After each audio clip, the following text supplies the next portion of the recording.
Hello, welcome to another piano lesson with Richard Yang. Today it's on a Sparkle from the anime Your Name, arranged by, of course, by Animenz. And this piece is so epic, especially the finale. It is so epic, so good. I love it, and I'm hoping that through this piano lesson you can do it too.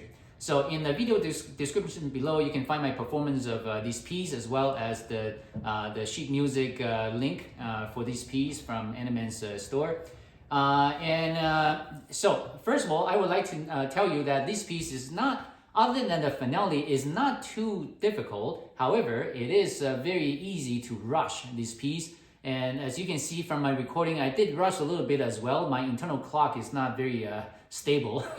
Right, so hopefully I can, I can transfer my knowledge to you so you can play this as well. So the number one most important thing is to keep your rhythm. But for the purpose of learning this, that's probably a concern later on. Let me go through the notes first. So in the beginning, the sparkle intro.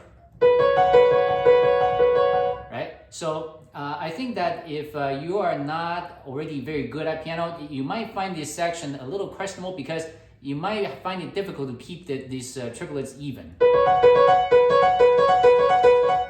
Right. So obviously you need to keep that even. Right. So the way I do it, right, is you have a little downward motion and eventually up, and you treat each triplet as one unit. So this is looking very dramatic. It's too much, but that's just for demonstration, right? So you go down and up, down, middle, up, and by the time you can do at regular speed, that dramatic motion goes away because now you can actually play this. Okay, so let's start.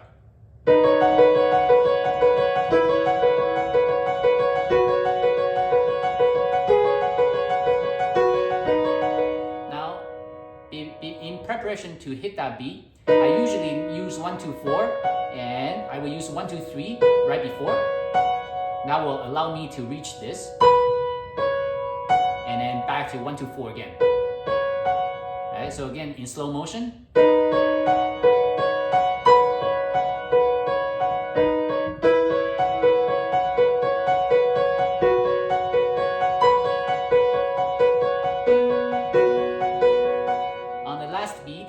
The beat is shared. I choose to play with my right hand. That makes better sense. Now, so section A. So section A, hopefully you can do better than my recording. In my recording, I didn't do so well, and I didn't want to re-record this because I wasn't relaxed enough when I did this because I had been playing that for I think at least a couple of hours. I was pretty tired. So.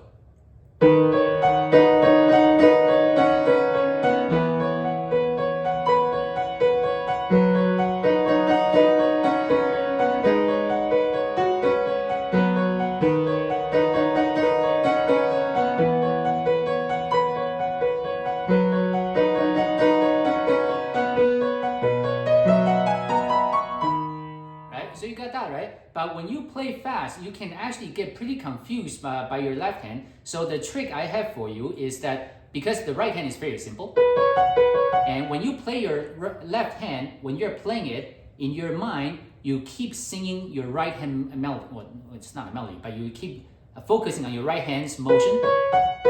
That, for some reason, that can make this a little easier.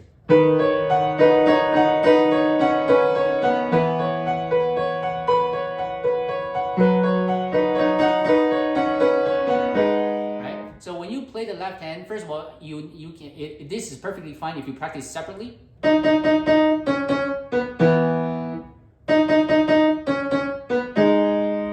and when you marry them together, just when you play the left hand, try to think how your right hand is played when you play the left hand, and that's how I made it work. Right, and then so I'm now on the. Let me do that one more time at the end. Here's just a B major scale, so make sure you give it a little crescendo there. Right, so I did a changeover.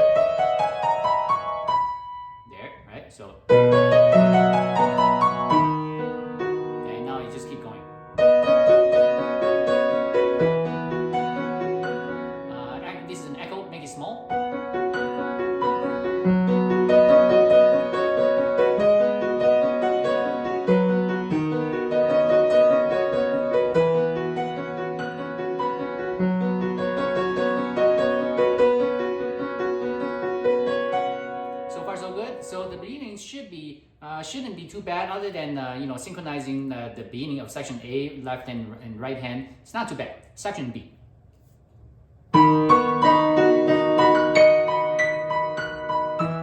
Right. So you need to know. You need to count.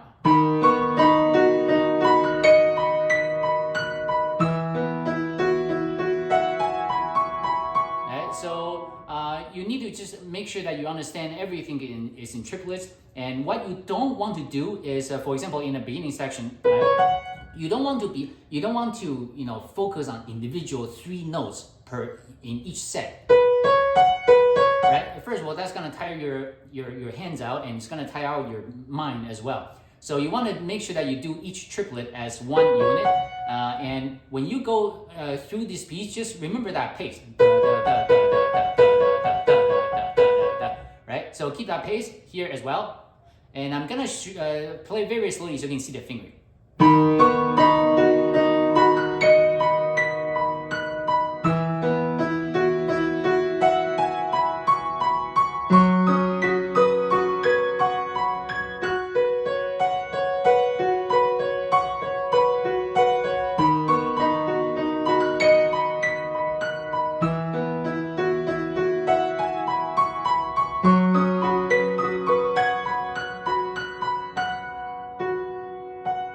Does that make sense? Hopefully it does, right? So I would recommend you working on your left hand separately. That might be easier. For example.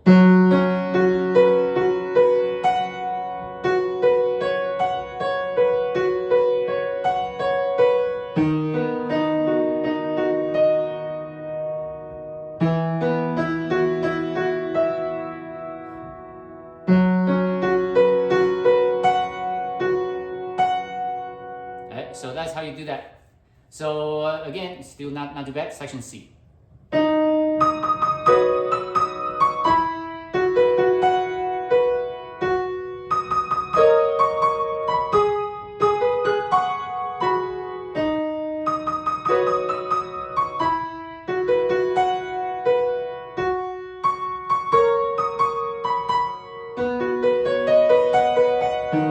Alright, so here is your first jump. Just know where the B is, so you can keep practicing this. And it would be beneficial if you can look at the keys. I don't need to, but you should.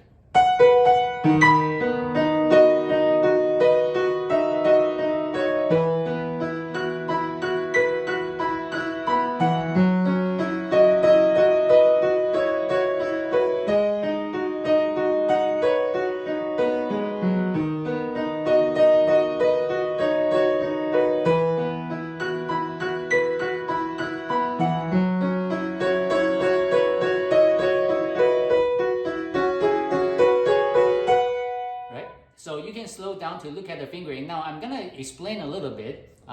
So first of all, after this.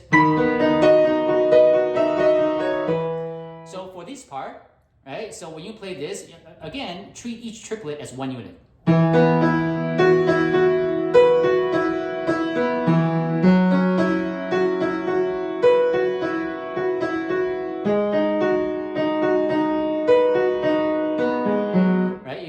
That would make a lot more sense. And the right hand as well, right? When you play this,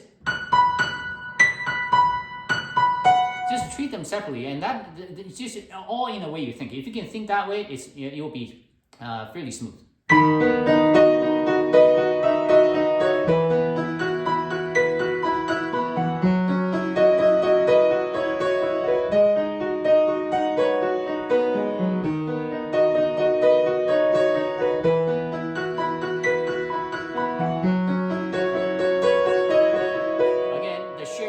Choose to play with my right hand. And when you play this, try to make sure that you move your fingers away after you play a certain note, just to make room for your other hand. For example, this, you need to play the B on your left hand, so you need to move this out of the way. Okay.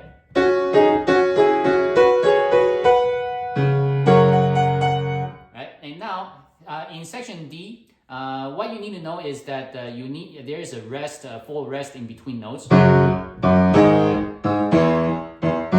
Right? So you need to observe those rests, and you control that through your pedal. Pedal up, and I do pedal back in, change, off, pedal in, change, off, pedal, change, off, and then pedal, change. Right? So it can be a little confusing, I know, but ultimately your goal is to produce the that sound where you can hear the rest on your left hand.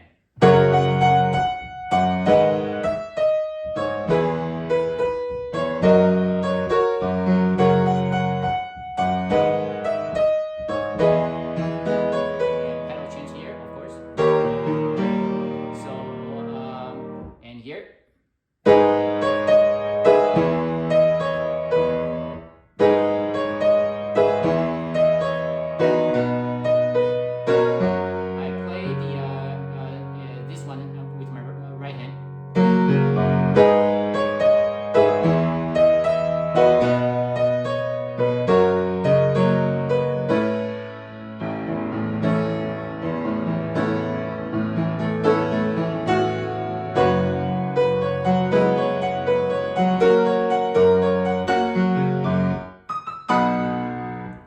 So this is technically not too difficult, but in order to make it sound powerful on the second line, it's very important you keep the rhythm. Right?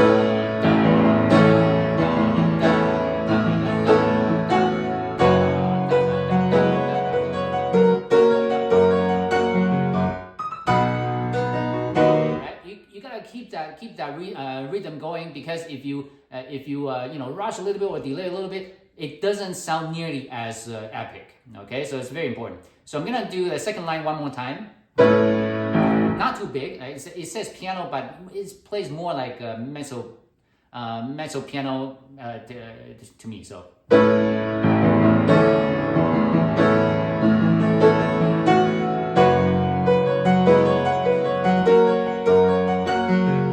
Pedal off completely, and then pedal back in. So section E.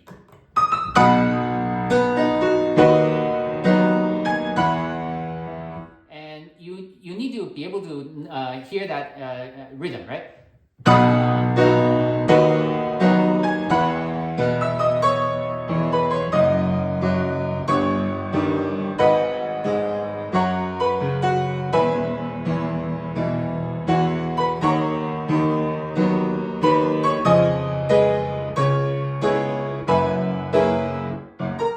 So you want to be able to hear that rhythm. So that's the basic stuff that you need to know before going into this. So let me start from the beginning again, showing you the fingering.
So that is on the fingering. Now I'm gonna walk it through one more time just to make sure you get this.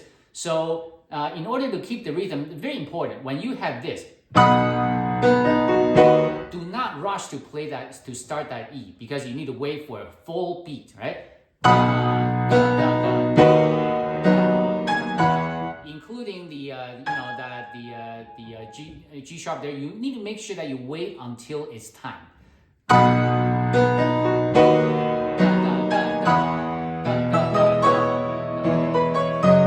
And now here, able to play two notes together with your thumb and your second finger.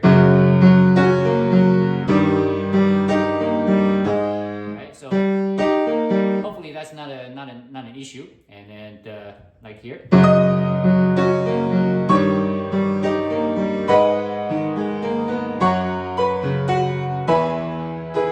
See, wait for if you rush, it sounds like this. Right? You don't want to rush. Wait.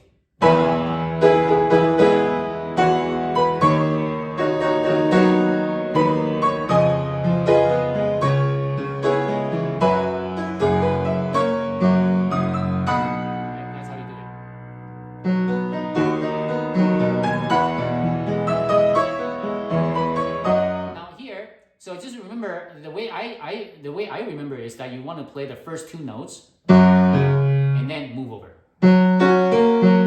Play the first two notes, move over, and then here after you play the first three notes, change over here so that you can capture those. That should be easy.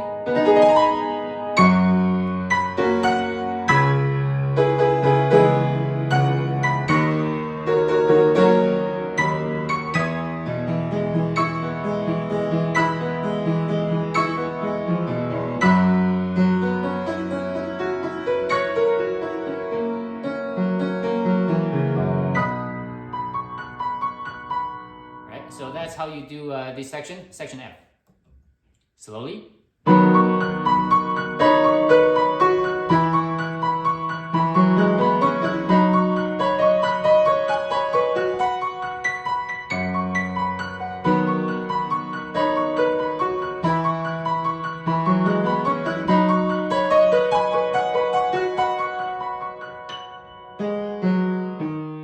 So there should be no issue here. It's just that the timing, it's just you can play as written, right? Usually you have triplets, and here you have it's triplet on what's it different? Right? It's two notes on the right, one on the left.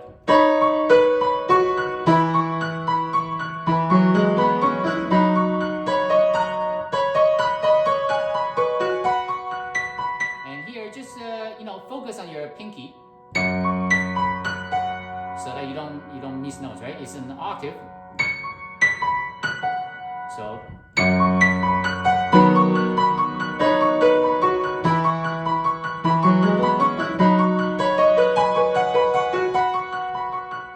and here this jump shouldn't be too bad because it's on a black key, so you have a lot of room to aim for. Section G. Section G, keep it fairly small, but remember, play evenly. Don't go like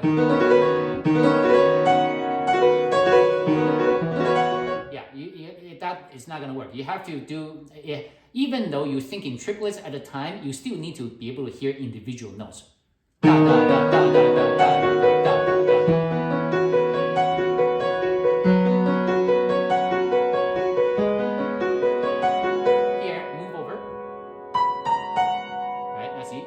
Not too bad.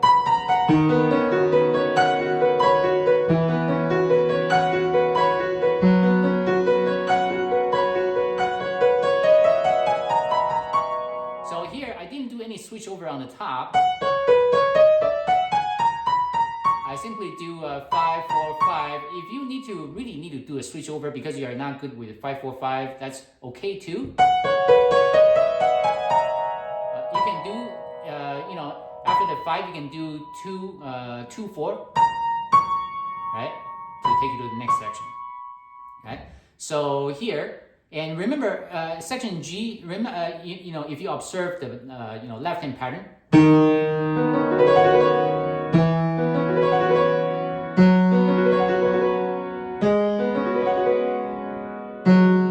you just don't have that F. But you can see that this is the sparkle theme, on the bass note. So that's something for you to remember. So you want to bring out the first note in each measure.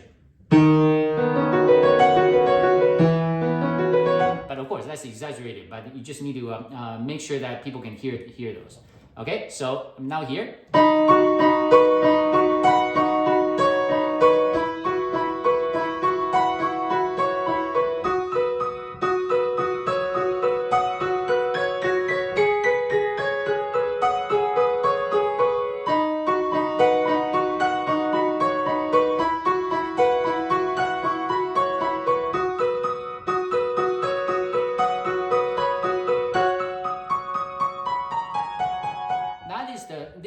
fingering, but you might think that, hey, this is so confusing because we have this.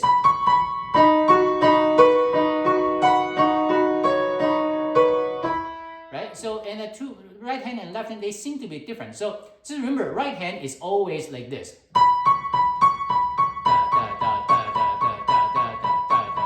So it goes both ways, right? Left and right. Now, with your left hand, normally you try to think that it's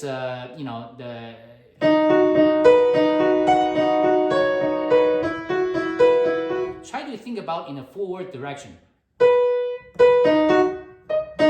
right? The second two notes is always go this way, except for the first one, of course. I don't know if that makes any sense. It's just you can try to get used to that feel in your hand, right?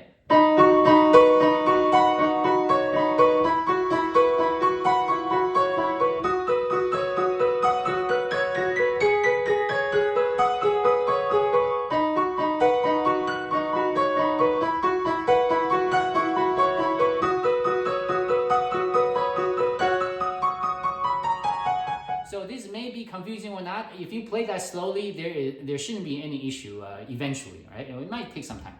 It's okay. Section H. So I heard a couple of YouTube videos on this portion. I think it can be confusing, but I don't know why it's confusing, right? You have let's say the first note is a tie, so you don't play that, but.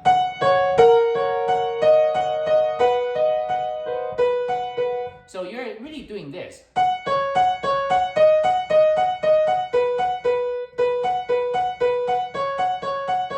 Except every second beat, you're adding a note.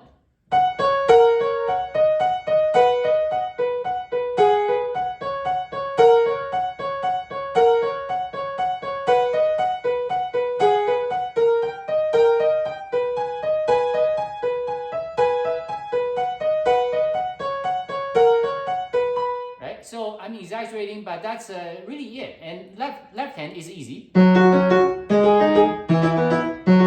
them all together.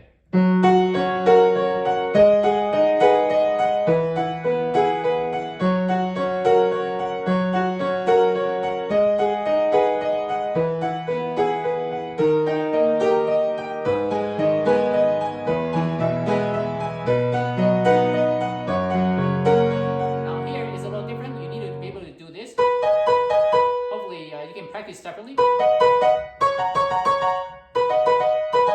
Right? Practice that. If you can do this, then you'll be good.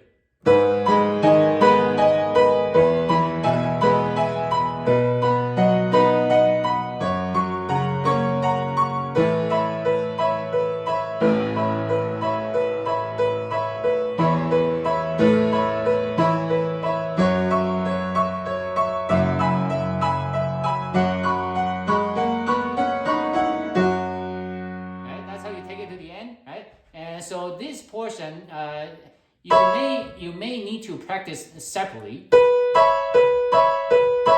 Right? You need to be able to play all three notes. Right? If you can do this, right? That's okay. You can do. It should be easy. Then you practice this. So every time you have those three notes, lean your hands slightly to the right. But that's just the way to think. When you are up to speed, it shouldn't look like that, okay? So. And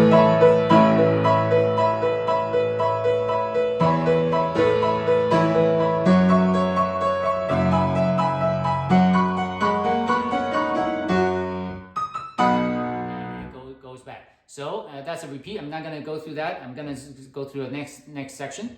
Now, fingering. All right, carefully. So 1, 2 here.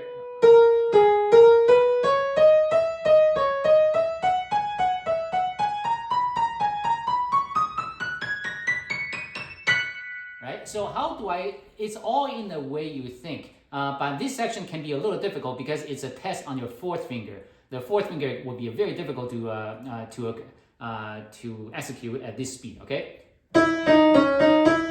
So think about this as separate units, right? So each you think about a quarter note at a time. Right. Now this is the difficult part because of this fourth finger before the 5. So the trick is keep your hand low, especially right before you hit the A sharp and the B. Make sure that your hand has a downward motion. Right? Right? And then it keeps going. So one more time.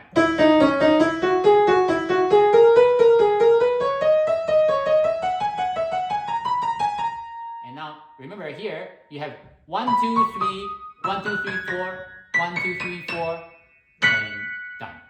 So the final set, in order to not get confused, remember 3, 4, 4. 3, 4, 4. Alright, so put that all together.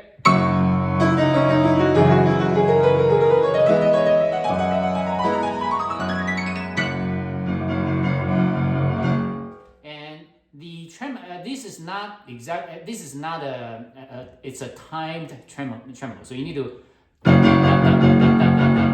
right 9 of them. So you need to count right, plus the final. So focus your weight on the left side.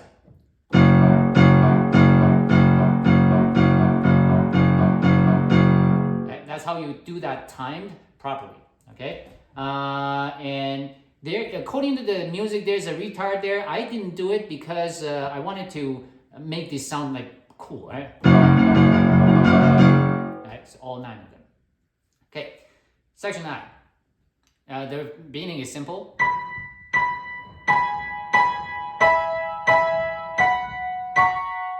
Okay, and now here.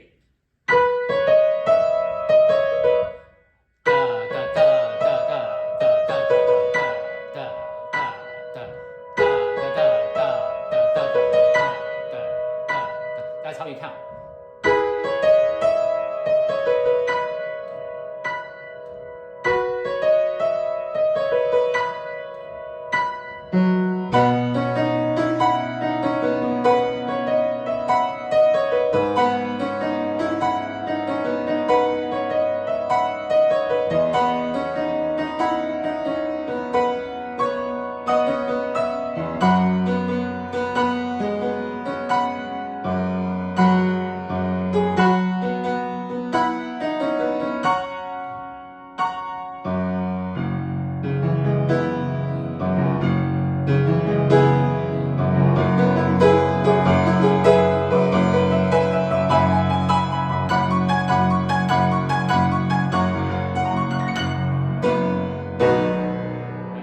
So that is how to do, that is the fingering. Now, regarding this section, what when I first played this, the one thing I did not like is the fact that there's so much pedal. Oops. And it is true, you need to keep the pedal down and then change here. And change.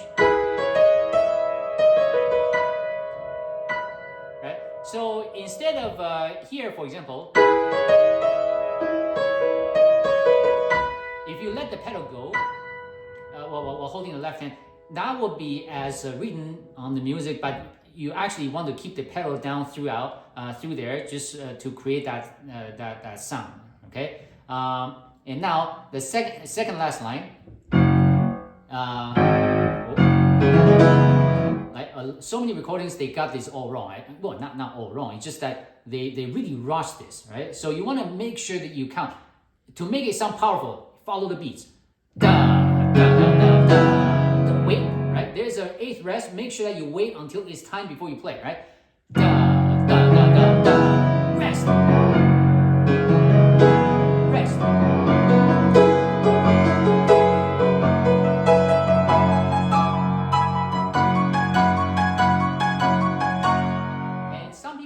Problem with this, you just need to play slowly.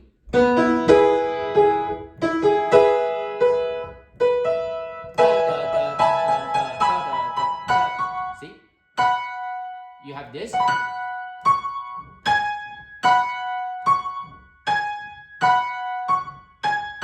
So hopefully it's not confusing. So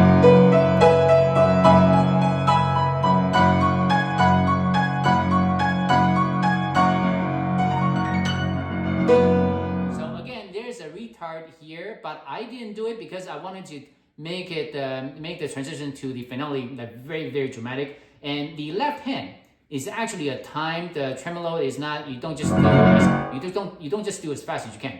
It's actually same as the set right before in the beginning of this section, right? So same idea, but I can't do that at this speed though. It's a little too slow it's too weird. But anyway, if you have trouble, just play it as fast as you can. It should sound fine. Okay. Now section J, the finale. This is probably the most epic Animenz finale that I've played today. So it's huge. And it has a really, really big jump there. So let me go through it. First of all, very, very slowly.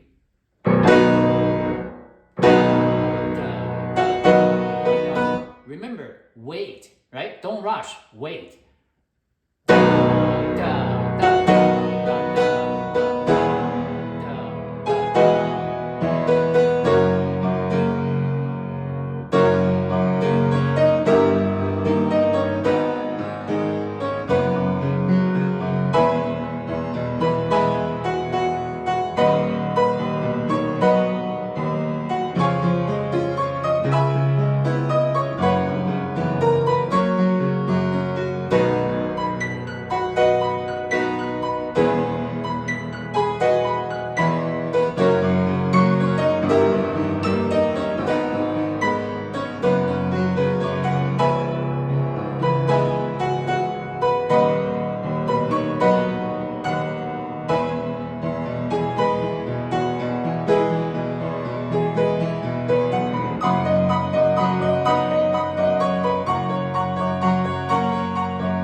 That's the fingering for this section. Now I'm gonna go through it one more time, and I will speak about the smaller details. Right. So the first one, obviously, you need to wait, and because if you rush this, it's not going to sound nearly as good. Okay.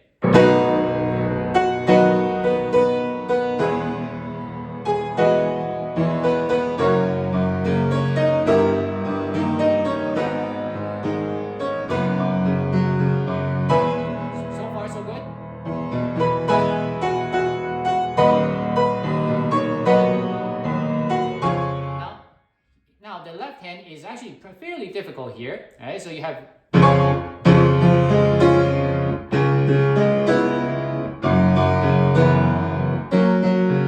so fingering wise, it should be okay. It's just the fact that you have to do this really fast.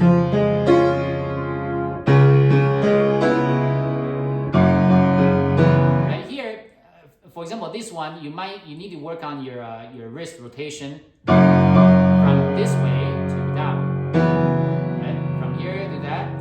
So you need to be able to rotate your wrist freely to play this style. Right? So I'm going to do that slowly. Okay.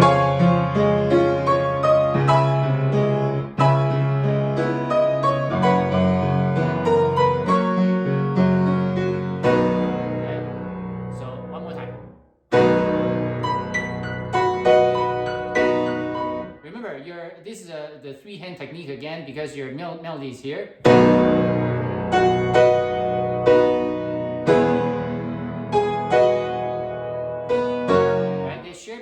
It's shared between the left hand and right hand, and it's actually marked on the music, so you shouldn't be confused. And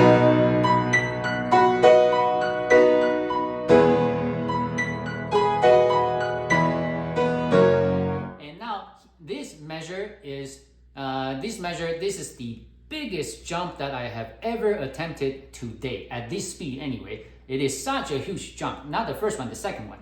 So.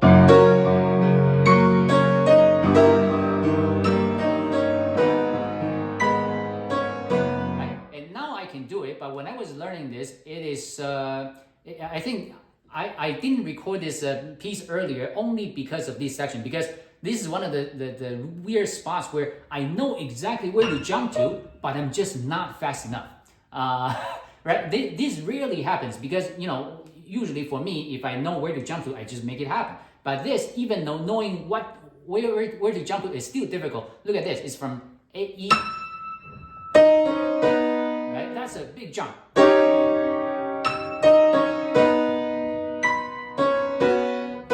Right? So my tip, very important. So I finally figured this out. How did I do it? This one you just need to know. Now, here's the key. When you are here, move your hand over. You want to know where to land on the E, but keep your sight focusing on here, where you need to return to. Right? That will be better because if you move your eyesight to over the E and you have to come back down and try to look for that D sharp, you won't be able to find it on time. I couldn't anyway. That's way too far. So I just took a little peek to know where the E is, but I actually focus on the D flat. And when I play this, I come back and I land on the D sharp. Right? So the jump to me is not to the E, but rather the jump is from the E to the D sharp. That's the way I jump. Right? You don't right? So that I hope that makes sense.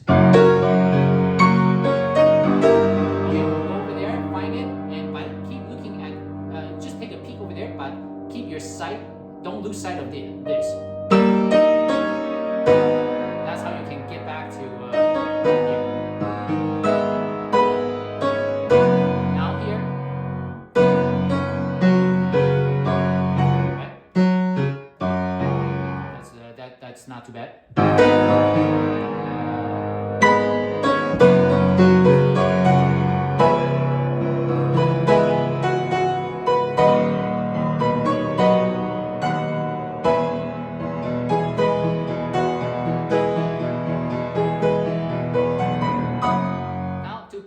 Clearly, just like the section before, you need to be able to play this, right?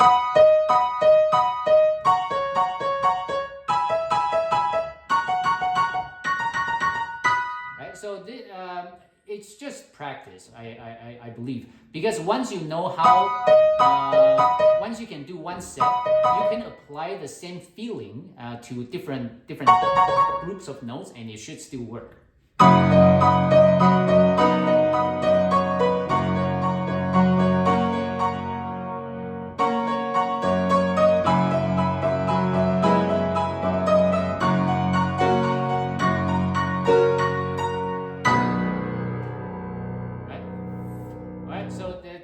Triple forte, big stuff.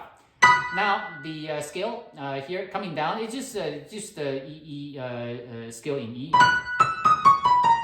right? So 5, 4, 5, and going up is easy.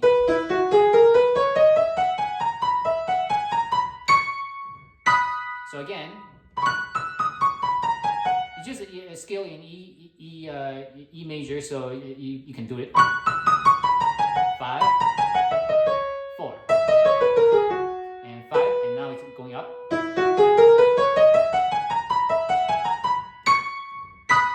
So putting it together, and you can do this very fast, right?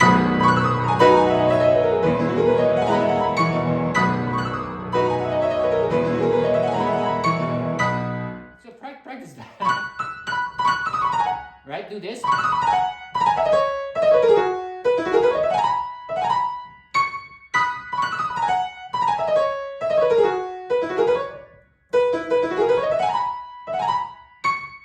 Right? So you do one segment at a time.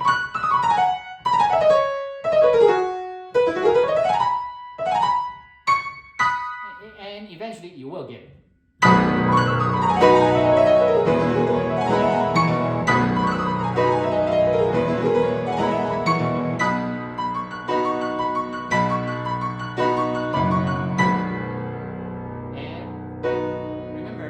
Smaller, not bigger, in the end. So there you go. That's how you do sparkle. And if you have any common questions, always let me know. And so that's it. Until next time. Goodbye.